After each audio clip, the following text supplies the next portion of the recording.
Hello, beautiful people. Welcome back to my channel. I am here. I'm on the bed that we have up here.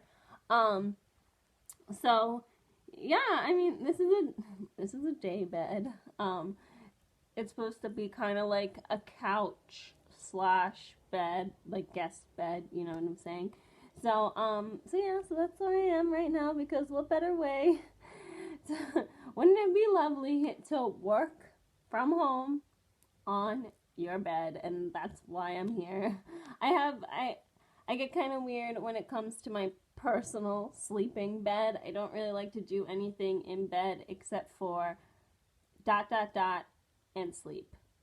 I don't like to hang out on my bed. I don't like to read on my bed. I don't like to do homework on my bed. Like, bed is reserved for sleeping or the other thing because you fall asleep right after, or at least I do. um so yeah, so that's why I'm up here on the guest bed because yeah. Anyway, so I wanted to talk today about telemedicine and remote music therapy, and my own personal experience working in the field. So anyway, let's dive in here. So telemedicine has been pretty popular, and I would say, I guess the first time I sort of noticed telemedicine being incorporated was, well, first of all, with my teeth, because I have, I have Invisalign. Pretty great. um, Actually, it's not great. It really hurts, and you have to, you kind of have to have, honestly, in order to make Invisalign work, you really have to have a background knowledge of teeth. I'm a dental assistant in training. The coronavirus kind of messed up some of my training, so I'm not official just yet.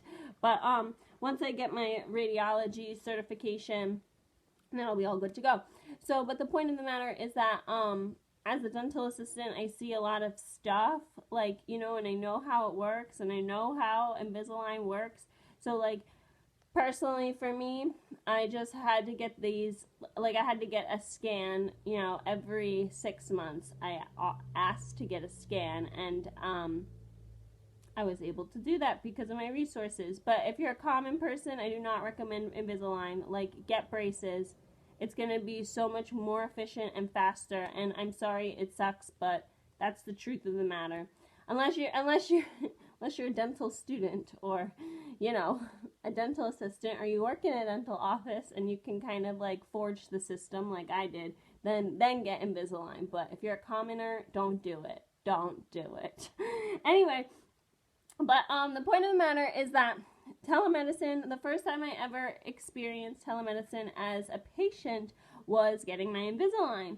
And most of the dentists that I was, or I guess orthodontists that I was working with, a lot of them, I communicated with them through telemedicine, like online, phone, video chat, all that kind of stuff. And personally, I didn't really care for it very much because, like, how are you supposed to see my teeth and judge appropriately through FaceTime? You really can't.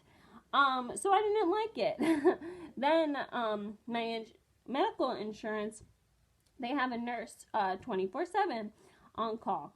And you can call the number and you can talk to the nurse before scheduling or going to the doctor appointment.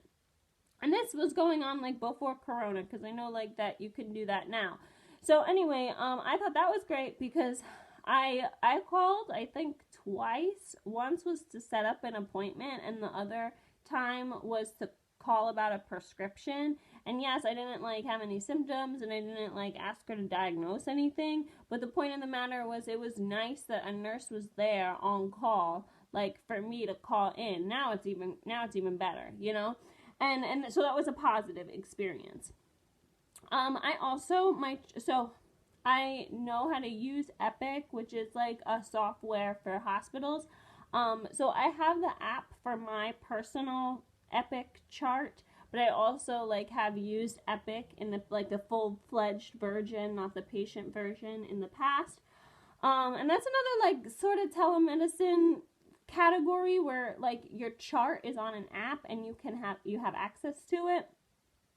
So there you go. Those are 3 personal experiences. I think telemedicine is a wonderful thing, and I honestly think it should have happened like 10 years ago. Because, like, I mean, I know like 2010 we had Skype and it wasn't like that efficient, but like, we should have kind of started this process back then because we did have the skill set to do it. But I don't know, people just didn't. And I'm going to talk about the people who didn't and don't believe in it. And most of those people, unfortunately, are us, music therapists, or I should say older music therapists. I had this one professor one time. Oh my gosh, she was so annoying. Like this jerk. I think she just, I think she was like one of those that like had all these letters after her name, but like actually didn't know what she was doing. We all know that type of professional, and she was that. She was so detached from actual music therapy because she was so busy like teaching and doing all that administrative, because I think she was on like the board or something at the school. So she was so caught up in like administrative teaching stuff that she was so detached from actual music therapy. Like this woman didn't even know how to play guitar. Like, I'm sorry, but I'm not taking you seriously as a professor. Like, you're a professor of music therapy, you don't even know how to play guitar. Like, get out. Get out. Why am I paying you money? Like, why am I paying for your services? Because you're so detached. I want somebody new and young and, like, in the field to teach me. That's my personal opinion. But she was a perfect example of somebody who was older. First of all, all her music therapy sessions were done on piano when she was like an active music therapist. She never learned guitar. She went to school for like ever and ever to get certified and all these things. And I'm gonna be totally honest with you. Like, I love going to school and I approve of school. But the thing with music therapy and most healthcare professionals, you need to have a balance of clinicals and school. You can't just be all school or all clinicals, because then you don't like get the best education. But she was all school. Okay, so like for a long period of time, all school, very few clinicals, and that does make you very detached in the music therapy world. So anyway, so this professor was kind of anti-garage band, and this was when garage, so like, I don't know how old you guys are, but there was a time when you had to pay for GarageBand, and then all of a sudden Apple decided to make GarageBand free, and it was a wonderful thing, and that's when I got my first iPad, and save for a Mac and save for an iPhone and all that stuff, because now GarageBand was free and I could use it, and I used it a lot. Like, I did use it in sessions and it was really fun, and I used it in my music ed lessons because, I was teaching at the time, and it was very easy to do in lessons. It was very easy to do in sessions. It often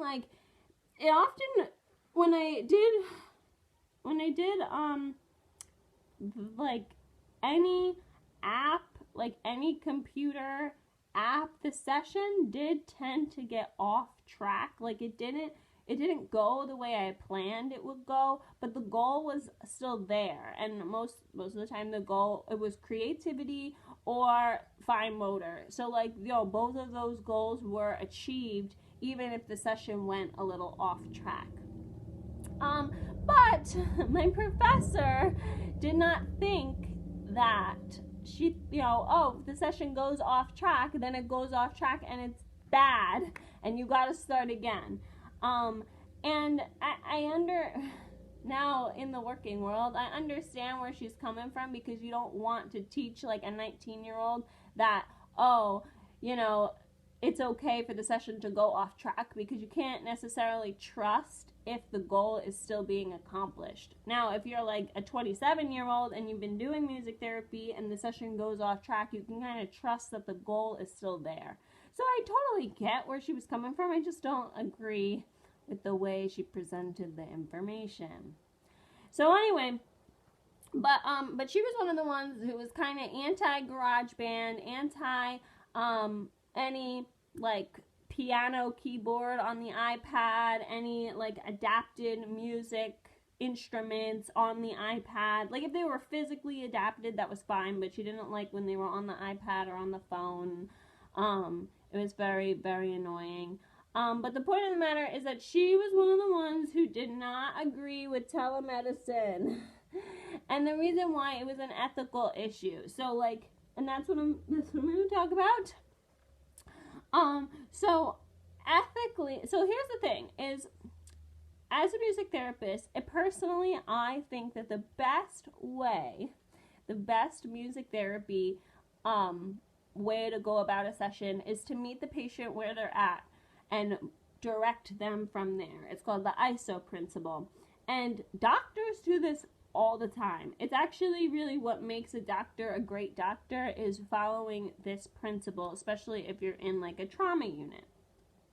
And so in terms of the ISO principle, it's very difficult to kind of figure out where the patient is at as it is. And if you're doing it through the screen, it's even harder.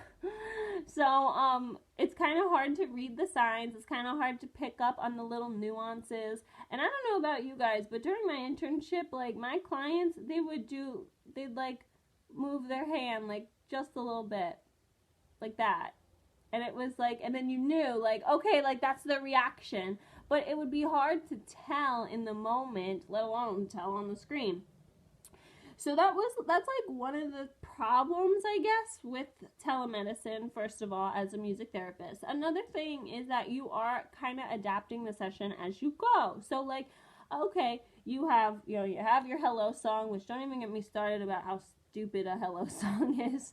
Then you move on to the session itself, and maybe you're going to do like a movement or a more active session, and then you do like more, as the session goes, you get into like more chill, you know?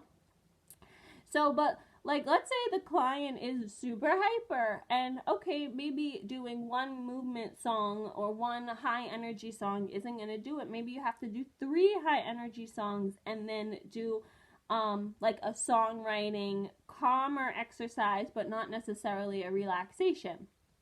So in that moment, when you make that decision, you have to make it on the spot, and you have to like be confident about it.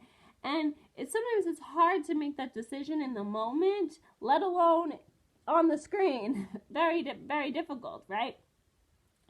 So like there you go. So those are 2 things that I guess occur every day, especially in my sessions. Like figuring out where the patient's at and adapting the session from there are 2 major things that I have done all the time, and they work out great.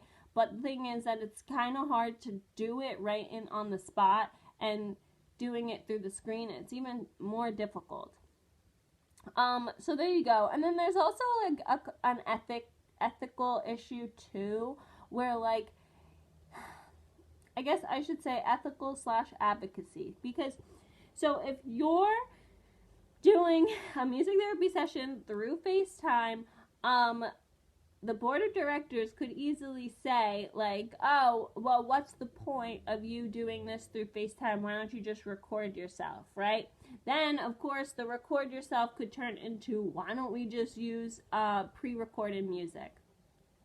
So there you go. Like, that's like kind of an ethical advocacy issue, because if you engage in FaceTime music therapy, it doesn't necessarily make people want to pay for you, because then they start to notice that, oh, well, this person is doing it through the screen, and like a business individual who's making this call, they're not going to know that you're adapting the session as it goes. They're not going to understand that you're using clinical reasoning, you're like going through abstract thoughts, like to be perfectly honest, I don't even think the telemedicine nurses, I think that they get that kind of slack too from the business individuals, where like they don't know that you're using deductive reasoning in your sessions. All they see is you playing, all they see is you talking, all they see is you singing, and they don't know that like there's more going on to the story.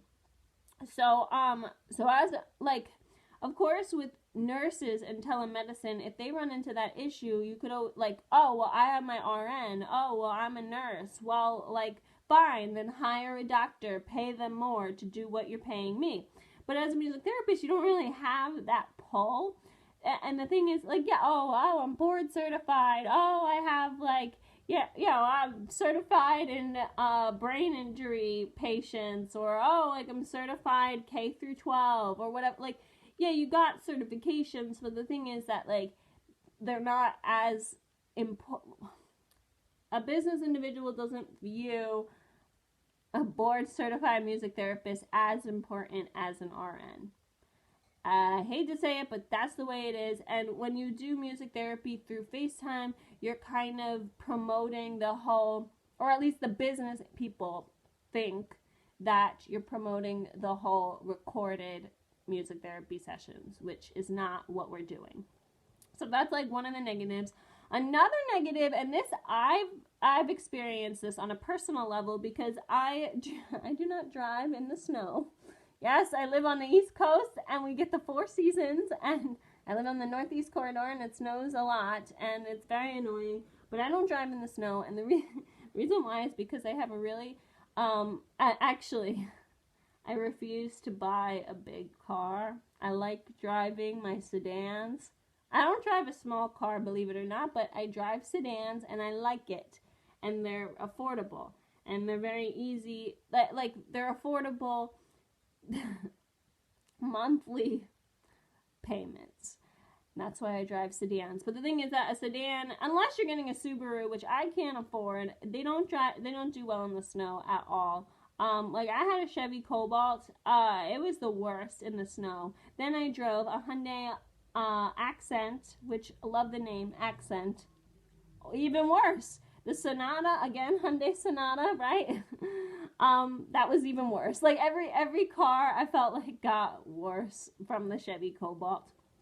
So I just don't drive in the snow. Like, yeah, fine. Buy me a new car and then maybe I'll come, but like I'm not driving in the snow.